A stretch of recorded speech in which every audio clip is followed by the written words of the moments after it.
This will be Matthew chapter 9:27, and we're going to go through a few verses here, and we'll make this part 24. And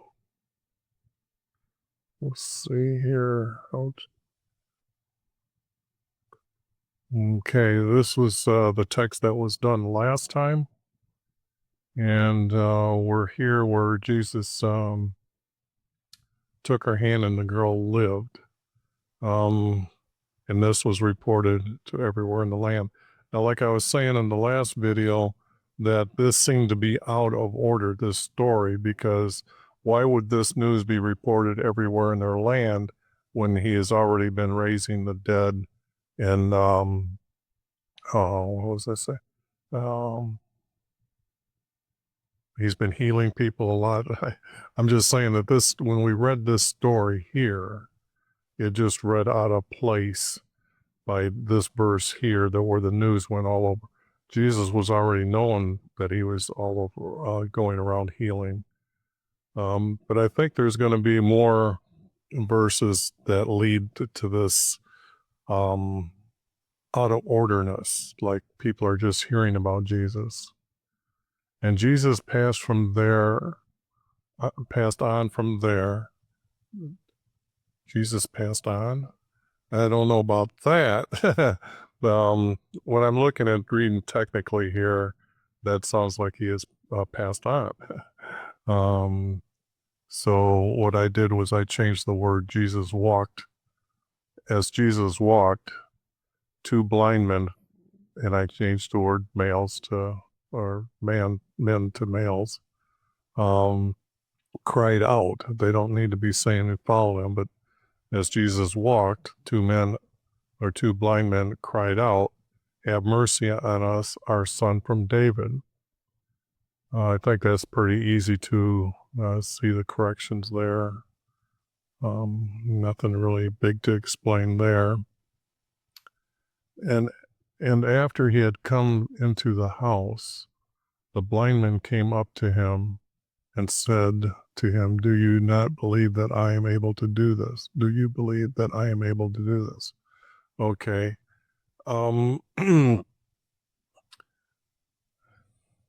When I said before that the text is like out of order, when Jesus is saying to them, "Do you believe that I'm able to do this?" Well, Jesus has done so many things, it would have been the answer yes.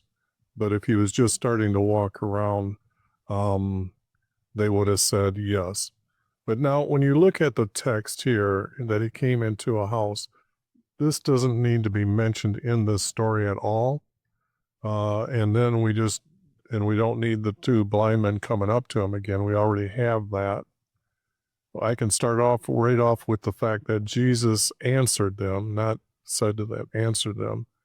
"Do you believe I am able to heal you? Not do this, but to heal you."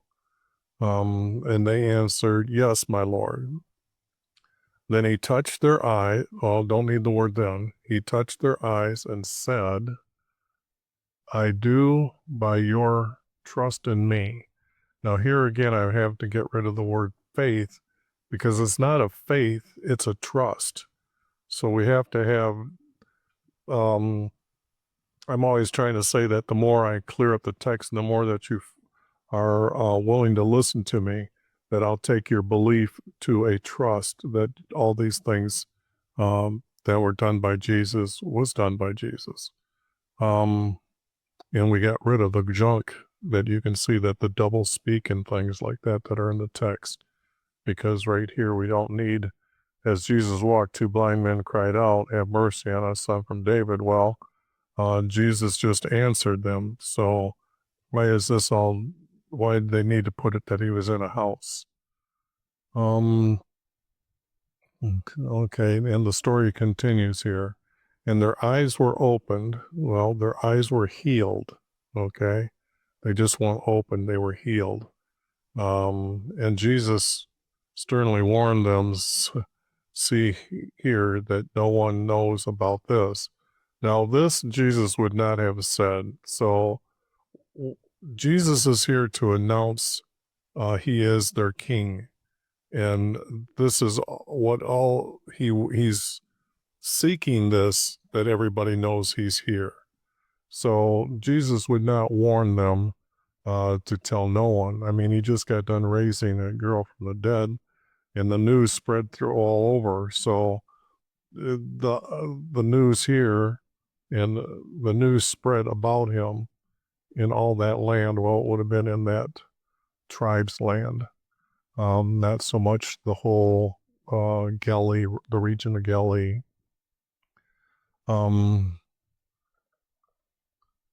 Yeah, but and they spread their news about him. So, and their eyes were open, and they spread their news about him. And that's what Jesus was trying to do at all times, make sure that everybody was aware that the prophecy of our Creator, that the Son of David shall be the King, and he shall come to Jerusalem. And Jesus is fulfilling that prophecy. As they were going out, I can say as they were walking, a dumb male with a demon possessed, was brought to him. Now, here we have the demon was cast out, so I can't really say that he was demon possessed. And I've removed the word possessed. We just have to understand that he has a demon, whether I guess like what I'm trying to say is that sometimes the demons speak from them, and this is not a possessed type like that. He's a dumb male, meaning he can't speak or hear. So what was the demon that was causing this problem or this illness? And after the demon was cast out, the male spake, and the witnesses were saying, not the multitude, but the witnesses of what Jesus did were saying, I have to put here, nothing like this was ever seen in Israel. Again, here is the verse that's saying that Jesus is just beginning, and not chapter 9 of the book already, where he's been to John and he's starting to pick up disciples. As you've seen in this text or this book, he was already known. So again, this text would have to be placed in order of, say, Jesus is actually starting to do all these wonders and miracles. So the order of these stories will have to follow the order of how they're emphasizing what I'm calling here as a healing. This healing has never been seen in our land. Now, we don't know whether it's Israel, seen in Israel. We know that they've divided the regions up. So I don't see them saying in Israel, because Israel's took into captivity, and these are the captives that were sent back that have established themselves. And yes, they would probably understand the kingdom of Israel is actually our Creator's nation, as meaning all the promised land and the land that Moses gave them. But the object here is I'm using the word our land, meaning our tribe's land, okay? So wherever this was at, as Jesus went to one area to another, this is starting to tell us that Jesus is actually not known, okay? I guess that's what I'm trying to say here.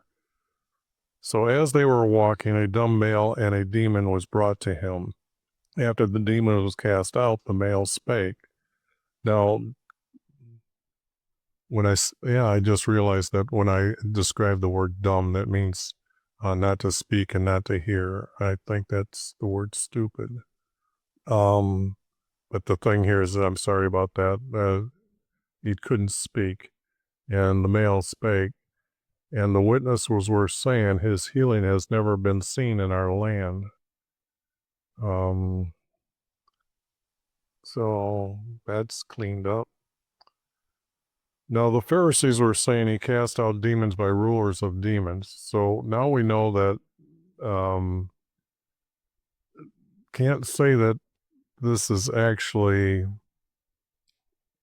the same verse now that we know, or the same story. But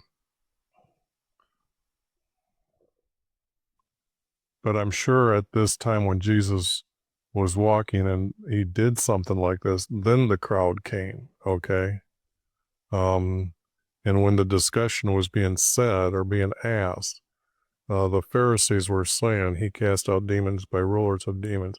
Well, the only thing is I've done a great big, I done a video about what the word Pharisees actually is. And a Pharisee, Jesus says, they sat in the seat of Moses.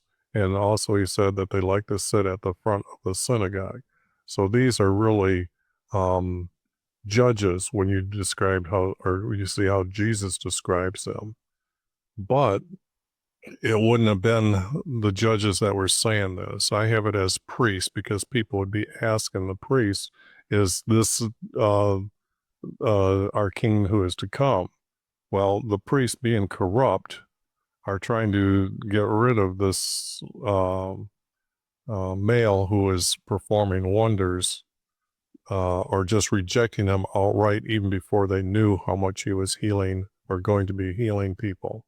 So this was probably one of the first times or first impressions of being asked these questions, and it was being said that, and now our priest began saying he cast out demons as ruler of demons, because now it's like they put a few of these stories together, and then this is what's being said.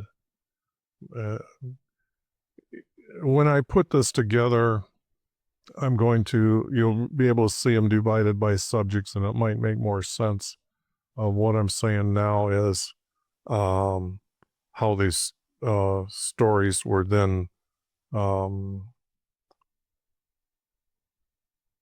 showing a timeline and showing the thoughts of the people and showing the thoughts of those that were rejecting Jesus. Okay, now see, we already know this was Jesus was going around to the cities and villages and teaching in their synagogues. We have that statement already above, and proclaiming the gospel of the kingdom and healing every kind of disease and every kind of sickness. I know we have this. I went through this almost identical verse here. Then Jesus began walking. In fact, this would be the story we have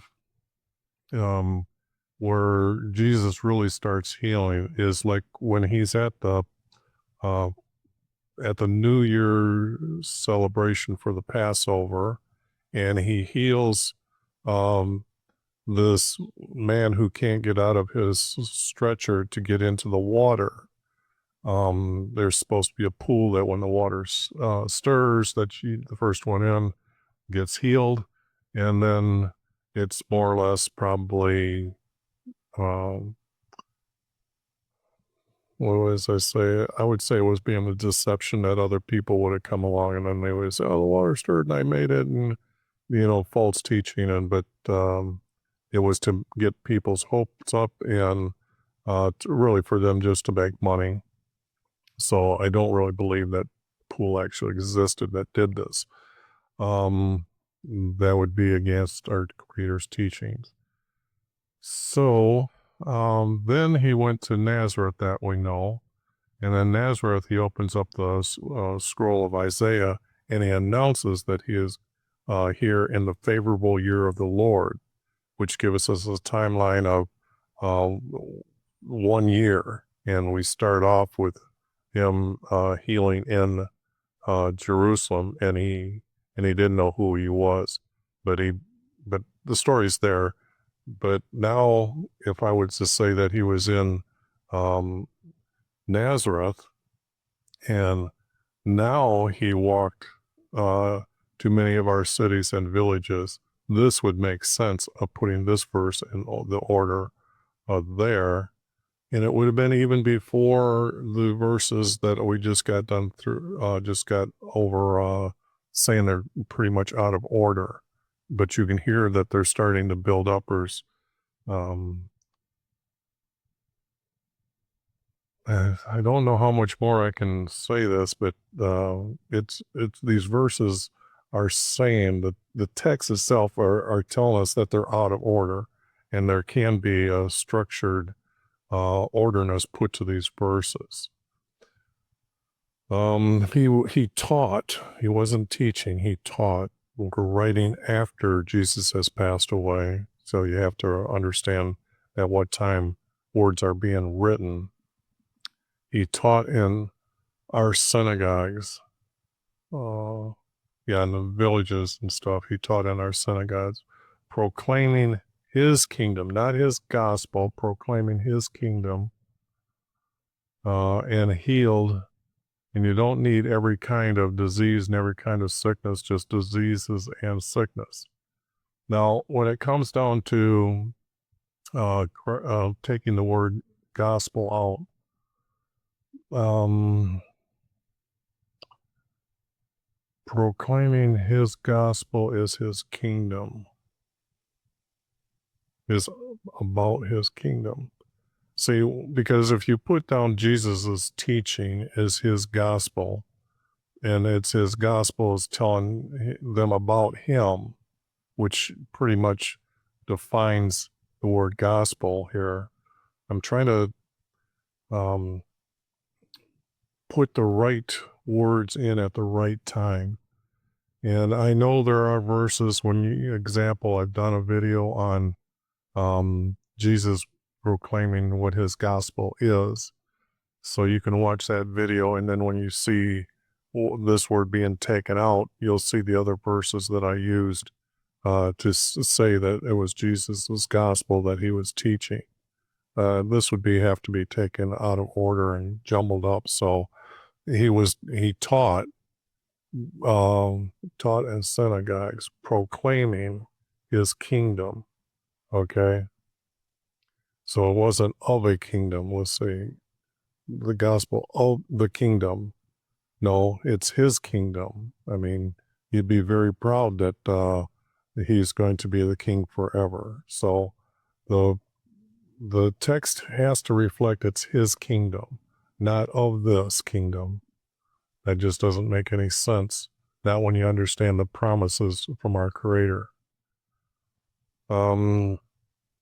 Here's the text cleaned up. It looks good. You'll see that this you can see as a story. That's why I have it separated. And then you can see I've separated this as a story. And then we can see that this is another story. Okay. So it'd be like picking up these pieces and moving them around. Almost like we're just out of this group right here. We would have to say that this is the first our first verses to be put in order.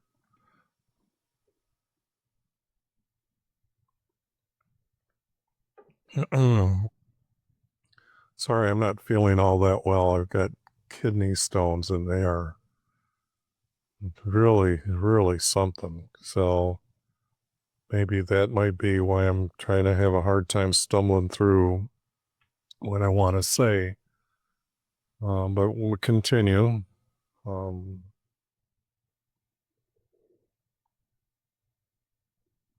Now we have him as with a multitude around him. Just a second here.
And just like that, kidney stones. Boy.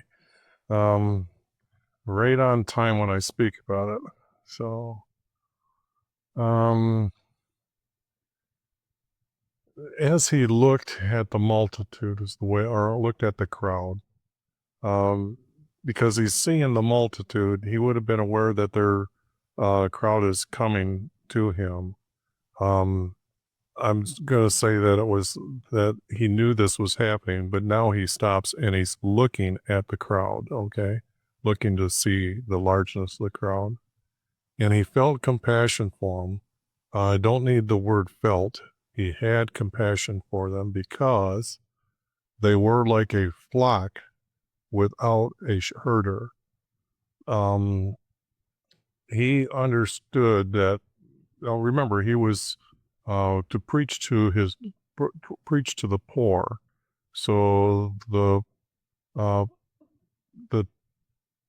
priests had stopped really being the good guys, and they started having the practice on the female goddess.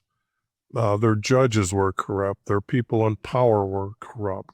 But his that still believed him, they really didn't have anyone to guide them through the truth. So Jesus had compassion for them because they were like a flock without a herder. So all this other distress and downcast, that isn't what he was, when he was looked, he didn't see that. He's seen, what I'm saying is that these are his believers, but there was nobody out there teaching them anymore about the truths about Jesus. So just like right now, do you think there's such a thing as a Trinity? There is no Trinity. Um, I've got many verses to counter the Trinity, and it's Jesus himself saying that what is Holy Spirit, and that video is below if you want to take a look at that. And he said to his disciples, the harvest is plenty, but the workers are few. Therefore, beseech the Lord of the harvest to send out workers into his harvest. We're going to correct a lot of this text because we don't need the word beseech at all. He said to his disciples, the harvest is plenty, but herders are few. But his herders, our creators, say prophets or people that had a very strong belief that everything is true that they know about our creator. I use the word herders because the word herders was used up here, although it was a shepherd, but they also had two herds. That was goats and rams. So I'm using the word herders are few. Therefore, they should petition, not beseech. You petition their Lord, and we're talking about our Creator as their Lord. And I had to add the words, they should be petitioning their Lord. Not that, let's see, and the workers are few, it's that they haven't been asking for a truthful teacher, although I understand that you would be trusting those people, such as those idiot priests today in the Catholic Church. They have literally been deceiving people for thousands of years because let's take a look at the Levites, what they were. The Levites were priests who were to be married and then their sons to become priests. Catholic Church overruled our Creator's law, and so all of a sudden, you've got these people overruling our Creator, but nobody's sticking up or standing up and saying that they're wrong. They get drowned out by people being told over and over. Example, there's 10 commandments when there's not 10 commandments, there's 12. Just the deception that's being put out there. This is what Jesus is saying, that they should ask for one who to come to be telling them the truth. or to have many herders, or to have many people out there telling the truth or speaking the truth about Jesus. And it's not a harvest, okay? People aren't being harvested, because the object is that you're to live your life to enter into heaven. So there's no such thing as a harvest. Uh, you are to the herders are to speak the truth and the best they can, and that at a certain point they should know that what they're not teaching is not the truth. And once you start finding those people, then you'll start hearing their views of why things are truthful or not truthful. But there's no such thing as a harvest. It's just to send his herders for gathering them. It's not into his harvest either. Again, harvest is here. We're to be enter our Creator's or our Jesus's kingdom is the only way we get to heaven. So here I've got the harvest is plenty, but I'm using the word harvest here as there's a lot of work out there that you can look at this group and consider it a harvest, but they're already there with him. There are the believers, okay? So to divide out the word harvest the other times is what I'm saying is not really needed. The text between he's looking out as his, and this is the harvest that he's bringing to strengthen them to enter into his heaven. And then Jesus is asking them that they should be petitioning our Lord, our Creator, to send his herders for gathering them. In other words, Jesus is hopefully revealed enough truths at that time that people were to enter into heaven. Well, I guess I'm overstating the situation here. So that's what happens live. I start babbling too much. But you got the idea what I was trying to say. Now we have Jesus with 12 disciples, even though we only have, I think, 6 that we can say for sure that are with him. And after gathering his 12 disciples, he didn't summon them, they were with him. He just gathered them together because they pretty much, yes, they would have been around him when he was teaching the most, because he was making these men herders, but they wouldn't have been mixed up in the crowd or gone into the crowd and stuff like that. So I don't think he needed to summon. After gathering his 12 disciples, he gave them his authority over, we don't need unclean spirits. Unclean spirits, I think this is one of the most funniest words that you can find is when they say unclean and a hyphen and then spirits. They're demons, plain out demons. So why do they need to be called unclean? See, this is the deception in the text that you call a demon, but they've got to give demons a second name, and it's called unclean spirits, which denotes kind of like their souls, okay? That the demons have an existence, so they have this soul. They aren't just a breath, okay? So, excuse me. And then they went out and cast out and healed. They cast them out, cast out the demons, and healed every kind of disease and sickness. As you can see, as I've done before, don't need these words here and here, just every disease and sickness. Now, this is text that, well, what time? I'm trying to put a timeline into this. And we know it's just not right off these crazy verses that was just that it was spread about him. News was spreading about him. So this, you can see that he has gathered now 12. And so this text will go later. And now here's the, okay.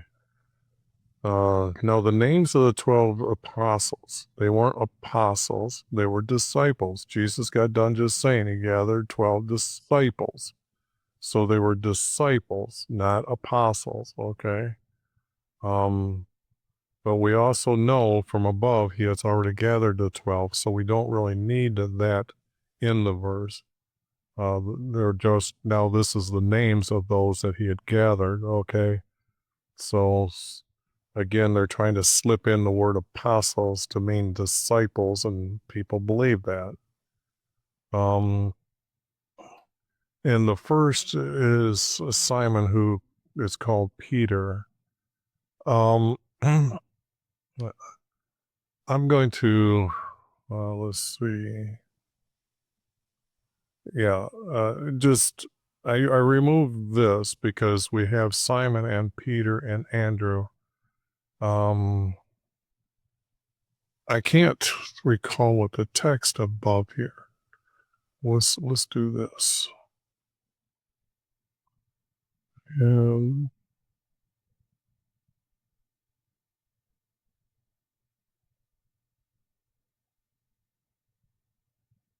yeah, I don't want to erase any of these words. Oh,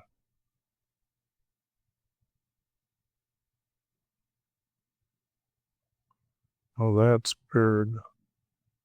Because there's no Simon.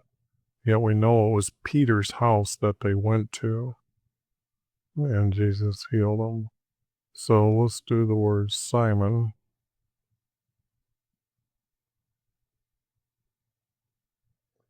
And search out.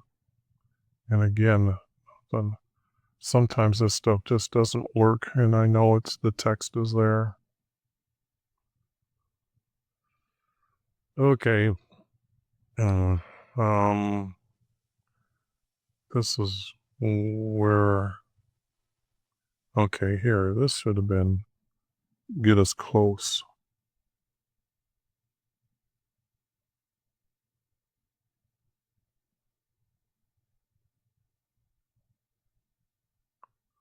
Okay.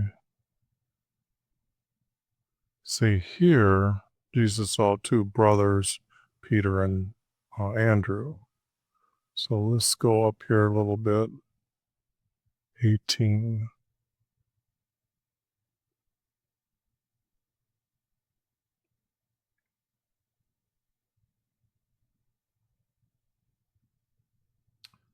See, here Jesus saw two brothers, Simon, who he called Peter. But actually, you remove this, he saw two brothers, Peter and Andrew. And then later, we can know that they were at Peter's house and he healed Peter's mother-in-law. So,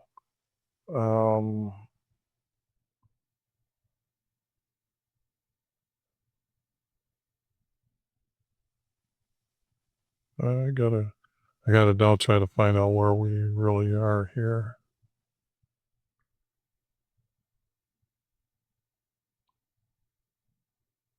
Okay, thinking we must be here. Yes, this is where I was at. Okay, real good. And his brother, and then James, a son of Zebedee, and his brother. This here could be removed, but we have this guy's name mentioned a few times, so I'm not going to remove the text here, his name, because it would have been just, he called his brothers, but they have to add this, James and John were his brothers. Oh.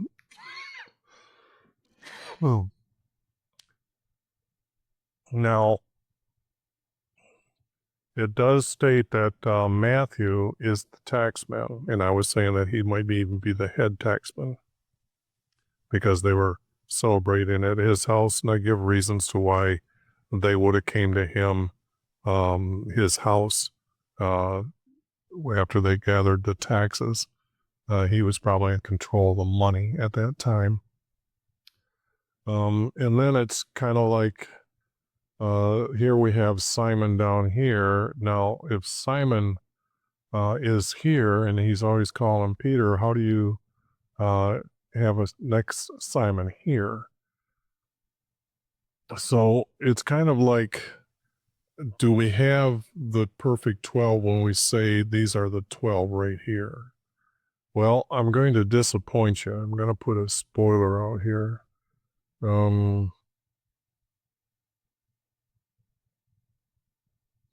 Okay, I don't have that set up as a quick pull up to show you that there's the list. There's actually 3 lists in 3 different scroll or 3 different books that tell us the names of the disciples.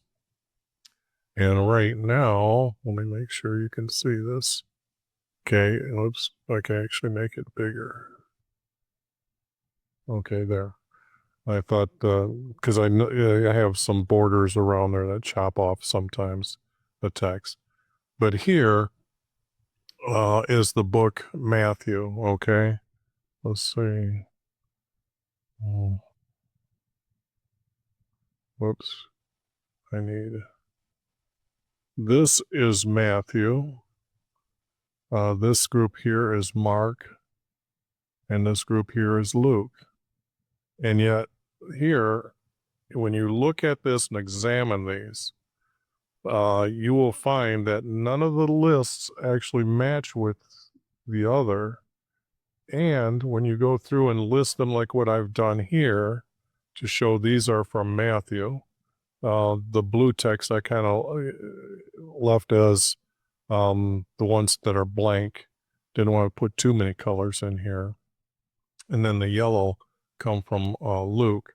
But when you put them in this order, we have 15 disciples, okay? And we know that Jesus keeps, we have words that are saying 12, 12, 12, 12. And now when you actually put them together, there's 15 of them. Now, what is unique is if you go and do a web search and look for 12 disciples, they don't match any of these lists here. None of these lists have the 12. In fact, I'm pretty sure that their 12 is not in this list. There's somebody else I think is in this list. But the object is that their list, where did they come up with that list to say these are the 12? They don't give an answer. They just list it that these are the 12. And yet here we have the text from Matthew, Mark, and Luke. And each of them you can see are going to be different. All right.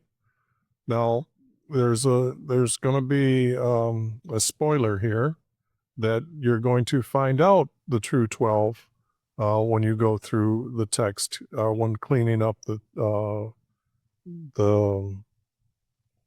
4 Gospels. Okay, we're going to actually come up with the correct 12. But I'm just saying that the text that I've got done here, and I finished it up, and it pretty much looks like this, except for Peter, who was called. I didn't do this, got rid of that, but still left it as Peter, okay, and Simon. But let's see, where are the other Simons? Because I should have a Simon. Okay, down here, 11, Simon Zealot. So how do we trust those that are writing the book when they've really, any of the books or any of the words, when we find that we can't even find the 12 disciples? So even though this is cleaned up, we don't really have the truth here. And that's just sad to say that a lot of people would say that, oh, gee whiz, there's 10 commandments. Oh, there's 12 disciples. Deceivement is going on all over. They didn't really care to keep the truth, okay? I'm just trying to warn you. Let's see. Where is that? The text that... I'm not sure if it's this one. Let's see if I can just... There's one of these that... Okay, here. This is good. This is coming from your 1611 preface. And in your preface, you've seen that the translators of the Bible give Gregory the title, the divine. Now, put that in, try to figure out why would they come on here and say Gregory is divine. I mean, divine has such a high status of not even being from the earth. So, okay, and then now these are the 1611 translators into English, and I want you to understand that the first Roman Empire never did a more pleasing deed to the learned, not to the faithful, not to the believer, but to the learned, a more profitable to prosperity for conserving the record of the time in true supputation. Supputation. That's a new word, but I'm sure it's got a better word in English today, maybe a few letters or word. But the object is conserving the record of the time. He corrected the calendar to the order of the year according to the course of the sun, not according to our Creator. They are happy. They did never more a pleasing deed to the learned, okay? When he corrected the calendar in the order of the year and the course of the sun. They didn't care about our Creator being truthful, blatantly right here, okay? So don't be telling me that every word in the Bible is true. You really have got, I have the 1611 preface and I have this all colored, and you can go through and read it. And when I've got the things highlighted and colored, it's kind of like I'm trying to point out, why are these things here? Would you write those things? Is this what you would be happy about when you're correcting the text or putting the text, supposedly the holy book, the news about our Creator, the news about Jesus being our King in heaven forever? I just don't see these guys as good guys, and I'm just trying to point out that it becomes obvious to those who study the text, okay? But those that are teaching you, they have to be aware of some of these errors, but they don't teach you to just go on lying and using the deceptions. I mean, there is right now no truthful 12 names. There is no 10 commandments. There's 12 commandments. Let me see.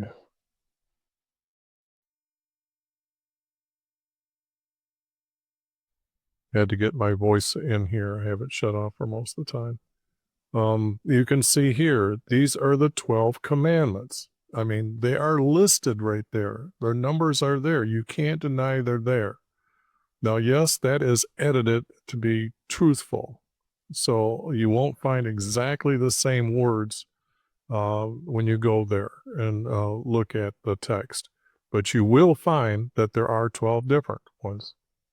So what I'm just trying to point out is there's too many things that are so easy to find that are untruthful, okay? So I guess I better get into the next video, but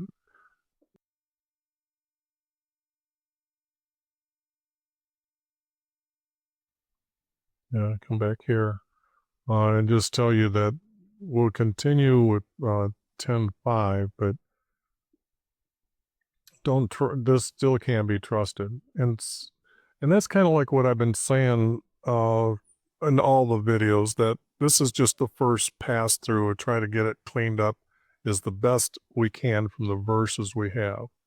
Because just like we went through the story of getting on a boat to go to the other side of Galilee and then go again to the other side of Galilee. But the object is that when we put the stories together, the one that Jesus wakes up is the second story.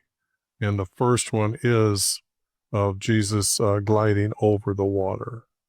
There's a video for that in case you want to see how Jesus never walked on the water. And that's something that's deceiving. I try to, there's a lot of good videos right off the bat. I mean, if you want to know where heaven is located from earth, that's a real good video. Because I go through all the 39 Bibles to show you that there's really only one Bible that's telling the truth. And I guess I'll get into the next video.